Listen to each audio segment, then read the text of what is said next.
Hi, Francesca, Haven Harvester here, doing my first ever video for the Roots to Resilience project, and this one is all about planting tatties in bags. Doing this a bit later than I would have originally thought I was going to do it, partly because it's been absolutely freezing and it's been snowing and also just been really busy, but yeah, we're going to go for it today. So I got from the tatty giveaway, all the free seed tatties we got thanks to One Seed Forward, the second earlies. So I got Jemson and Nicola.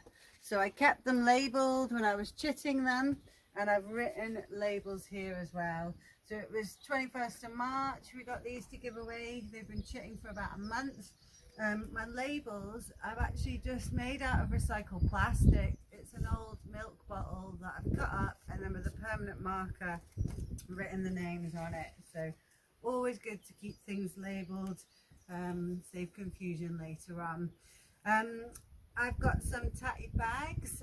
They're not the ones that we had a few to give away of. These are actually ones that my mum's. She's had them for years, which is good. You can keep reusing stuff over and over again. If you don't have a tatty planting bag, it doesn't matter because you can use pretty much anything. You can use the compost bag, so multi-purpose compost. Make sure you put some holes in the bottom because what you don't want is water gathering in the bottom there, and then you can just use this exactly the same way. Or if you've got old trugs, same, you'd want some holes, drainage in the bottom, or any old pots, buckets, you know, you can be super versatile. I have put some kind of just gravelly stuff in the bottom of here, sort of scraped up from the ground. Again, that's just to help with drainage, because if water collects in the bottom there, gets waterlogged, it's not good for the tatties and actually can be a bit smelly. So drainage is always good at the bottom of any pots when you're planting anything. I've got a mixture here, multi-purpose compost, peat-free, and I work at an organic veg farm, so I did take some of their well-rotted manure just because I like to feed my plants well, and tatties are quite hungry feeders, but multi-purpose compost is totally fine, that you can buy in the shop as well. I've got nice little chitted bits here. Some people, depending on where you put your tatties, you might have longer shoots, you might have smaller ones, but when I plant my potato I want these to be pointing up the way. So I'm going to do 3 in a bag.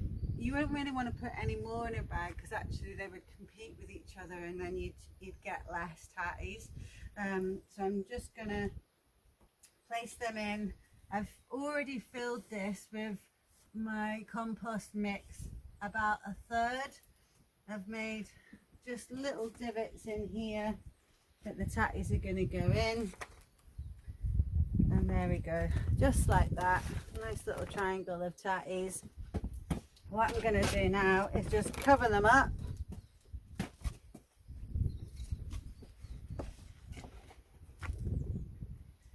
It really helps if you do roll down the sides of bags because it just means they're easier to fill rather than fighting with the tops of those ones. And you're not going to want to fill the bag completely. You're just going to want to cover the tatties up. Make sure the shoots are covered.